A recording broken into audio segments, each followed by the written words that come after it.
We all love a good consignment, and no one loves a homeschool consignment more than a new homeschooling mom. Hi, my name is Brecky. I am a homeschooling mom of 4. My oldest 2 have gone all the way through public school, through high school, and are both now in 9th and 11th grade as of this video. And my twin 5.5-year-olds are completing kindergarten homeschool at home with me, and we plan on continuing homeschool for as long as everybody's happy and it's groovy. Today I'm going to be showing you the used book consignment curricula stuff I got from a homeschool consignment shop that's about an hour from me. But also, if you go an hour, actually more like close to an hour and a half in the other direction from me, there is like a teacher supply store, like new supplies for teachers in classrooms, and I'm sure they carry some homeschool material and things like that. So I have never visited the other one because an hour and a half out of my way is a little bit much for me, but I had a meeting in town where this homeschool consignment shop is. Actually, it was about 15 minutes away. The extra 15 minutes is nothing when I've already driven the hour into town. So I'm going to show you the things that I picked up because,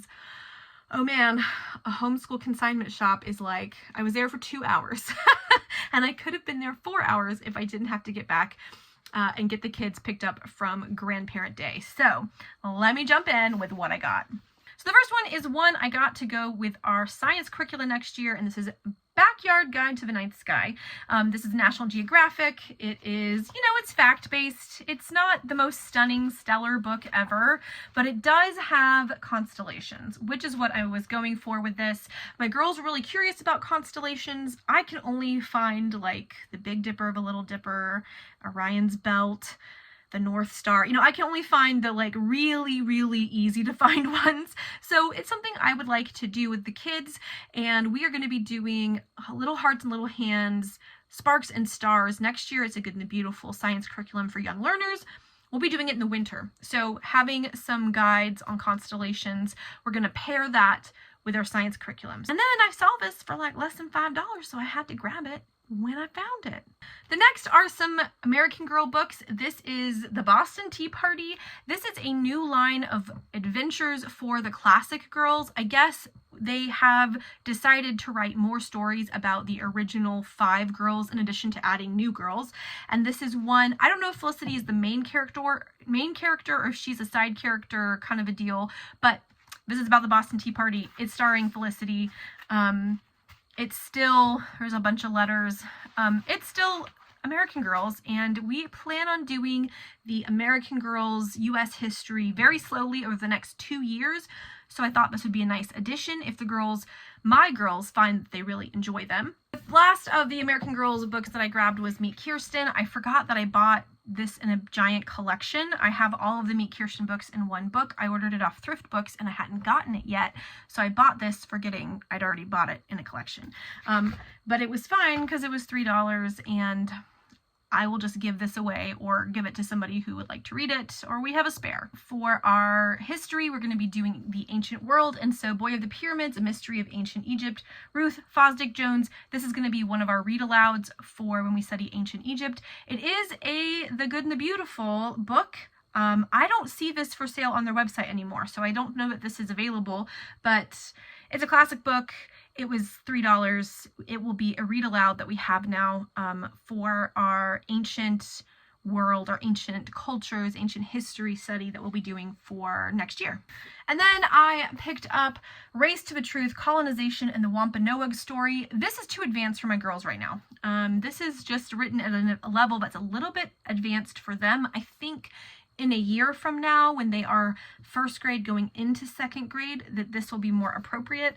I want to pair more accurate Indigenous American history alongside the classic stories of like Pocahontas, Sacagawea, right? Because I want them to know what the mythology is, and then I want them to have a better sense of the history. I also grabbed this because I think I've heard that this is on a lot of banned book lists, and I'm trying to collect books that are being banned, so I have them because censorship sucks. I'm going to leave it there. All right, and then I got this book, Look Inside Your Body. It's a Lift the Flap Usborne Guide to the Human Body, and it is so neat. Look at that. Look at that. It's so cool. And you can like open the ribs and see the heart and lungs. Oh my goodness. My girls were obsessed looking at this. I had to like hide it from them so I had time to film it, and I'm going to give it back. But this was a real big favorite. They want to do a study on the human body, so I may use this as a base as we go over the major systems of the body and turn this into kind of the spine for a kindergarten, first grade human anatomy program. But super cute, $6. And it's got all the flaps. None of them are torn, so I call that a win. So now we're getting into stuff that is direct curriculum for next year. I ordered one of these off of thrift books, but this is the one that I got from my homeschool consignment, and none of them are cut up. Like, this is a book of paper dolls that never got used, which is awesome. So we're going to use this. I have one for each daughter, and they're going to be able to make different figures from ancient history as paper dolls, which I think is awesome. And that can help them bring to life, and then you can do one where you color them in yourself, which I think is neat. You could do one that's pre-colored and then one that you color yourself. Like, you can color your own Roman centurion. How neat is that? But I think this will be fun. I think that this will be a really low energy way for us to do an activity if we're having a down week where we don't want to do any major stuff. We don't want to do anything other than maybe coloring and working on our paper dolls. And I like the idea of having them learn about the person that they are creating, even if it's just reading a picture book or a short article or watching a video that correlates. It's just one more way to add robustness to our history. In the same way, I got this hieroglyph set. It's in great condition, and I have two of them so that they can each have their own stencil. We don't really need all of this part twice, but we needed two stencils, so we now have a second copy of this. I bought one off thrift books, and I bought this one from my homeschool consignment, and it was $4, so no one is sad. Then I picked up this one. We're going to actually start using that this coming spring term. I don't have a lot of handicrafts, and I know handicrafts are really big in the homeschool world, especially those who are inspired by Charlotte Mason. So I figured something really easy would be to start with some of these cut and fold.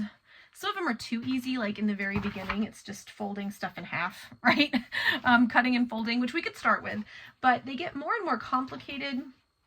And you can like cut out like envelopes for cards, and then you can cut out the different buildings and then the characters, and then you can do like a puppet show with them, which I think would be kind of cool. You can do a bracelet cut out here that you then figure out how to fold, create your own alphabet book. This is designed really for pre-K kids, to be honest with you, but we have done no handiwork at all.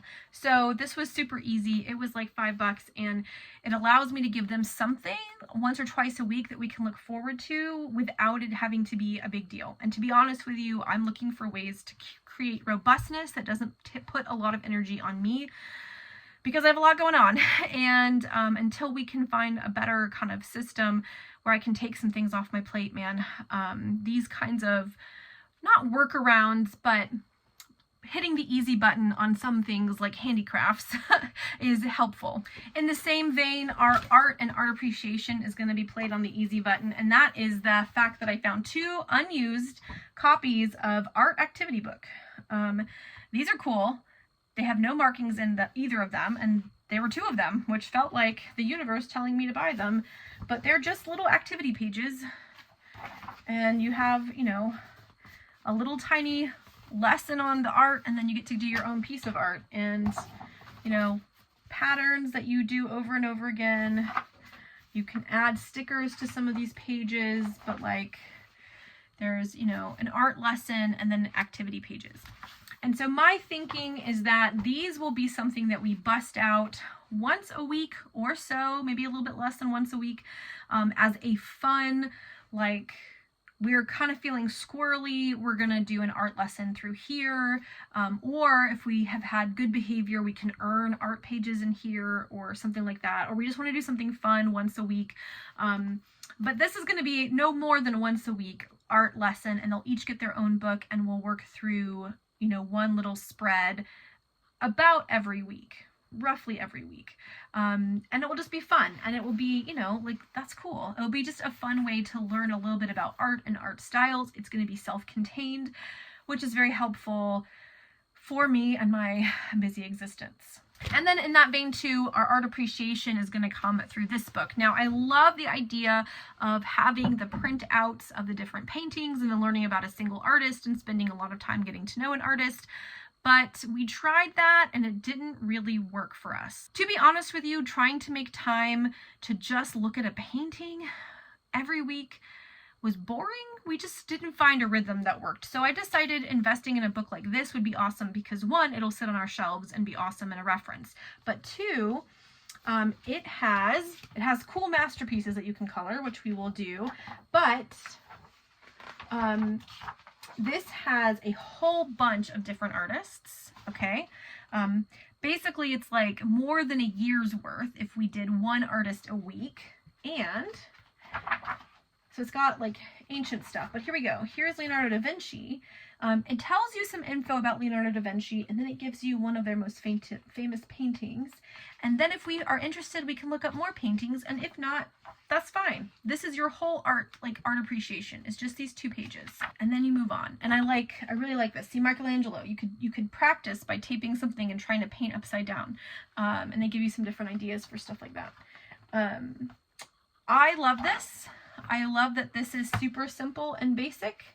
I love that you could hop around. You wouldn't have to necessarily do it in order. You could, pick 10 from different time periods and tab them and do those 10. And then when you're done, pick 10 more, which I just think is great. But if I'm having a busy week and I just want to do the easiest amount possible, we can do snack time and have them look at this painting while I read to them. And that can be all. So I really liked the idea of that. And then I like that this would sit on the shelf. It could be a resource book for future. Okay, the last 2 books. One is a collection of Aesop's Fables. This is a super old collection. Like probably older than me, I think. Let me look. To my brilliant son, Amos, may you always enjoy reading, Stuart, Christmas 87. So this is about a year younger than I am. This book, or it was gifted the year after I was born. I don't know when it was printed. It certainly looks like it could be from the 50s. This copy was free. And finally, we are ending with another book on the human body. Again, we might be doing a human body unit. This one is cool, not because of this so much. Like this is kind of meh. Like these, it's fine. This part is fine. But what's cool is the little slides, because this thing pops out and we have all of them. So this had all of them, even though it's used, it had all of the different systems. It wasn't missing anything, but you have these different little slides of a person. So as you are studying the different system, you can kind of see how they are separately, and then layer them back together to see how they all kind of interconnect. I love that. This was the reason I bought it. And my kids, again, I had to kind of sneak it away because it was so popular. They kept wanting to play with it, which is great, but I want to hold on to it for this video and then for when we do our human body mini unit at some point, either this spring or in the fall. All right, y'all, I'm not even going to try to lift that giant haul, but that was my homeschool consignment haul. Now, you will notice I didn't buy any curriculum, and I got close to buying several different curricula. I looked at several different curricula, but the reason I didn't buy any is, one, I have plenty. I have a lot of curricula, and there was nothing that I needed to buy curriculum-wise at that point. There were several things I was looking at, and I just didn't have time to get my things I was considering and to sit down and really compare and contrast some of the different curricula that I'm looking at that I might want to buy.